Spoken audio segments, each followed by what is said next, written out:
Hey everybody, today we're going to swap out this combination headlight turning signal switch on this 2008 Cobalt. This steering dash setup is also very similar to other GM designs of the time, such as Pontiac G5. You can see here that it breaks right at the stem. I've tried to glue it for a while. It holds and then it breaks and then it splits, as we see here, and there's no fixing it after that. It's easy to repair. We're going to get in and out of here in about 10 to 15 minutes. Once inside, the part is modular, so replacing it is pretty straightforward. We'll jump right into it. Let's get started. I've purchased an absolutely almost identical part on Amazon for $24. We're going to get into the nuance in just a little bit. We'll kick this project off with the removal of this lower molding right here. There's a lip that's exposed by doing so, allowing us to remove this higher piece of trim. It's kind of hard to remove. It snaps out quite violently, actually. We could leave the switches connected. If you have them, they could just dangle. That piece of molding is also on this side. I just pull it out a little bit with a screwdriver so I could get my fingers around it and pop it out as shown. And then I could remove this small piece of molding right here, again using a screwdriver just so I could get my fingers under it to pop it out.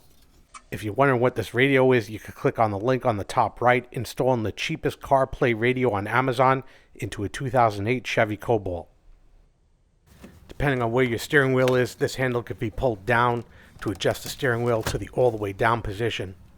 There are two Phillips screws right here. They're used to secure the underside of the binnacle. We're going to remove them now.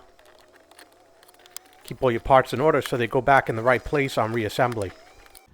Move whatever's left of the turn signal out of the way, and using an M7, remove this bolt here as shown. Next, we'll bring the windshield wipers all the way up to give room to that M7 again to remove the bolt on this side. This locking clip is gently pried off in multiple directions with a flathead screwdriver, bringing it off of the base till I get to the end, and then I use a pair of pliers just to pop it off the end. I don't want to destroy that base. I want to reuse this clip. I do the same thing with the locking clip on the other side. I work in concert with the pliers since there's a little less room to work. Removed undamaged, I put it off to the side. Now I gently pry the plastic off of that fitting. Again, repeating on the other side. The binnacle is extremely fragile. Just bring it forward and carefully slide it out in the driver's side direction. The steering column cover is held in by two clips. Pull straight up to remove it. As I lift it out, we can see those two clips here. On mine, we can see the receptacles are broken. I'll have to fix those. Just to the right of the steering wheel height adjuster latch is a hole with an M7 screw.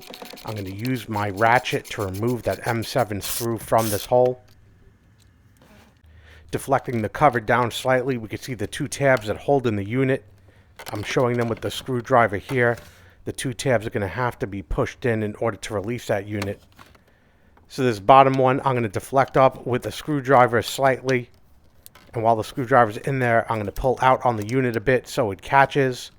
And that's going to hold it into place. And then I'm going to come around to the top one and push that one down slightly from the outside. And that causes the whole thing to release from the steering column. Now I could pull the entire unit out. It's only held now by the connectors. This small white connector is removed by pushing in the locking clip and then just pulling it straight out of the unit. On this other connector, I hold up the black locking tab, and that allows me to pull the white connector out of the unit with no problem at all. Then I take this whole piece out of the car. We'll do a quick unboxing of the replacement part. There's really nothing to this as it arrives. It's just that one piece, a bunch of documentation. Really all there is to it. I do, however, do a quick check for functionality, make sure all the switches are working, everything sounds like it's clicking and whatnot, nothing's broken. It'd be a waste to install it, only to have to remove it again and get another one. Visual inspection shows that these two are absolutely identical in every which way.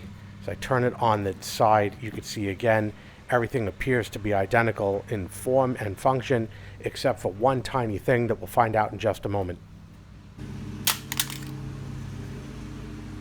And with the new piece in hand, we'll kick off this installation. by simply connecting in those two connectors from the harness back into the device. So I'm pulling down the molding slightly on the bottom so I could drop this unit back into position to click in these tabs. You'll see I'm having a problem. The tabs are not clicking up. It seems as though they're just slightly too long, if by a couple thousandths of an inch. They were not able to lock into place. Just pushing it all the way to the end. I pulled it out to see if anything was binding, but to no avail. No matter how hard you pushed, they were not locking into place. So using a small flat file, I gently took a little bit of material off of both sides, rechecking often as I reinserted the unit back into the steering column until there was just enough material that it fit solid back into the unit. Mine fit just perfect enough that as I pushed it all the way in, a slight pushing up with the screwdriver locked it back into place, and that told me that there's going to be no deflection, no slack. I didn't take off too much material. I repaired the receptacles before I put this cover back on, but I lost the video. I happened to have this video before I forgot to repair the receptacles, so here I am putting a cover on broken receptacles that I ended up having to remove because you can't snap it in. There's nothing for them to hold on to. With the top cover back in, I reinserted that M7 screw from below the steering column, snugged that back down. Like I said, the binnacle is very fragile, so if you're going to drop your tripod and your camera on it, it's going to crack. You can end up having to repair it. Luckily, the repair came out good. You can't see all this from the inside. If you manage not to break it, you'll slide it in from the driver's side, as I'm doing. You're going to see this space right here. You can get it in between this space and the steering wheel. It slides over that cover you just snapped on. You can see that peg on the right side is going to get caught. I do have a camera in front of me, so I have to wrap my hand around and move it around from under that peg. But as I release that, you can see it just pops right into place, no problem. So I push the driver's side back into the peg. And I'll push the passenger side back into the peg. Now I'm going to start screwing in the bolts. So I'm going to do the passenger side first. That's the M7. Now I'm going to tighten that down. Now I'm going to do the same exact thing on the driver's side. Tighten down that M7. We just snugged it. It's only plastic. So now I'll pop on the locking clip on the driver's side. I'll use a pair of pliers to help me seat it. And then I'll repeat the exact same thing on the passenger side, using the pliers again to assist me in that effort. Then we'll finish off this binnacle with the two Phillips screws. I'll get both of them in there before I go and tighten them down. So I get this first one in most of the way. I'll switch over to the next one, get that one in there, get this one tightened down, and then come back on that first one. Now I'll snap in that driver's side upper molding with the switch on it. Once that's in, then I'll snap in that lower molding. Then I'll put in that small piece of molding on the passenger side. Once that's in, I'll just lock in that lower molding. Then I'll readjust the steering wheel to whatever position it was at before I did the job, lock it in. We'll conduct a final test of the unit now, starting with the left turn. Now cancel, and now to the right turn. I'm going to bring it back to the left. I'm going to cut the wheel to the left. I'm going to bring the wheel back to see it auto cancel, and it did. Some of the light demonstrations can't be seen outside the car, but I'm checking them, and they do work appropriately. I've shut the light off. We can see it's automatic off. I've turned the light on. We can see the high beams working. Everything seems to be working appropriately. 10 minutes in and out, $20-something. Cost a lot less money than going to a mechanic or definitely a dealership to have them do this kind of work. So I hope you enjoyed this Chevy Cobalt GM turn signal repair video. I hope you found it enjoyable, entertaining, insightful. Do me a favor, click that like button down below. Helps me out a lot when you do. And click that subscribe button for more videos when they come out.